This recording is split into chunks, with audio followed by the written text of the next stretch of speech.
Tonight is about what Chancellor Merkel so movingly called die Kraft der Freiheit, the power of freedom. However, the intention of the Atlantic Council's inaugural Freedom Awards is not just to celebrate the past, but also to consider the implications for the future. And that is why we are so delighted that U.S. Secretary of State Hillary Clinton will use this evening to deliver a very important speech on the meaning of this anniversary. It is an honor to have us with you, Madam Secretary.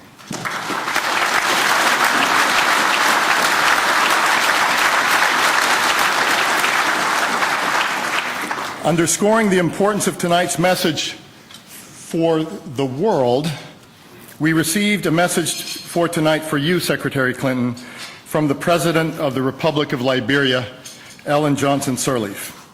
In it, she said, quote, "I have heard some argue that the policy of your great presidents, Wilson, Roosevelt, Truman, Kennedy, Reagan, of promoting democracy abroad was relevant in its contemporary context, but no longer retains a place in the 21st century. But I am here as living proof to tell you that if the U.S. were to lose its will and go quiet on issues of liberty and human rights, that this would shake the foundations of democracy around the world. Liberia is proud to be part of the transatlantic community. The people of Liberia and the people of Africa know that it is in partnership with friends and allies who share these important values we will continue to work until all of our children enjoy the blessing of peace and prosperity, of freedom and democracy. It is, of course, fitting, Secretary Clinton, that your fellow awardees tonight, also representing their courageous peoples and constituencies, are the German Foreign Minister Guido Westerwelle. Congratulations on your important new position, Minister Westerwelle, at this historic moment.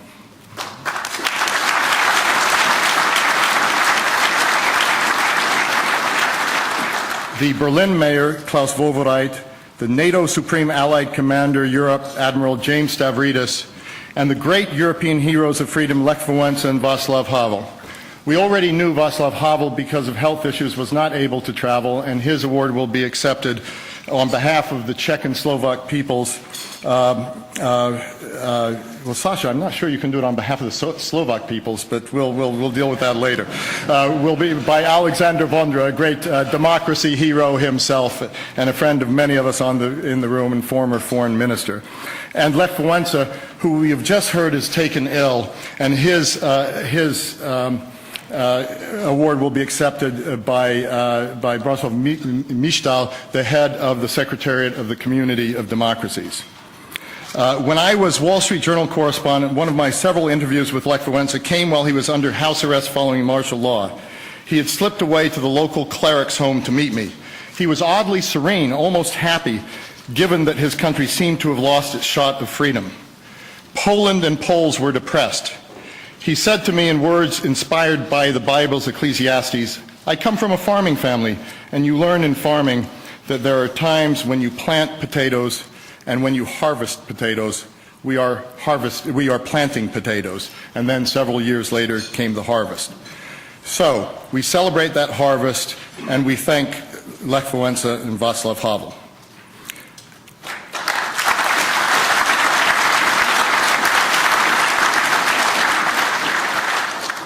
But we're really looking forward, not just reflecting backward. Thus we chose the name for this evening and for the remarkable publication that you'll see before you, or actually under your seats and hopefully now on your tables, Freedom's Challenge. Now let me read for you a message for this gathering tonight from President Barack Obama, prepared for us this evening and also in the publication, in this second page of the publication that you have with you. He said, quote, "The year 1989 was pivotal in the 20th century in world history. Poland held a historic parliamentary election that ended communist rule. Hungary boldly cut the barbed wire fence separating it from Austria, drawing back from the Iron Curtain. Germans from both sides of the Berlin Wall breached the barrier that divided them and began the process of reuniting their country. And with the Velvet Revolution in then Czechoslovakia, Central and East Europeans chose freedom over oppression, liberty over captivity, and hope over despair. I am proud of the role the United States played in 1989 and the years that followed. Today, Central and Eastern Europe are firmly anchored in the Euro-Atlantic institutions of NATO and the European Union. Our countries are bound together by our shared commitment to human dignity and freedom, and by the security pledges that lie at the core of the Atlantic Alliance. President Obama then concludes, "The lessons of 1989 are clear. Democracy will ultimately triumph over authoritarianism, and ordinary people can be powerful agents for change. I congratulate the leaders and citizens who inspired and participated in the revolutions of 1989.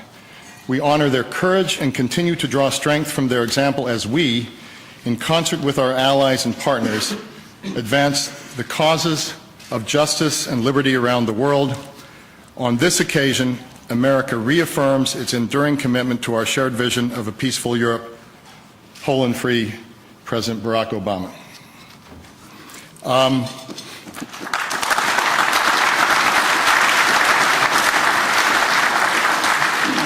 As I was reading that, I was thinking, good heavens, I can never deliver this as well as he would.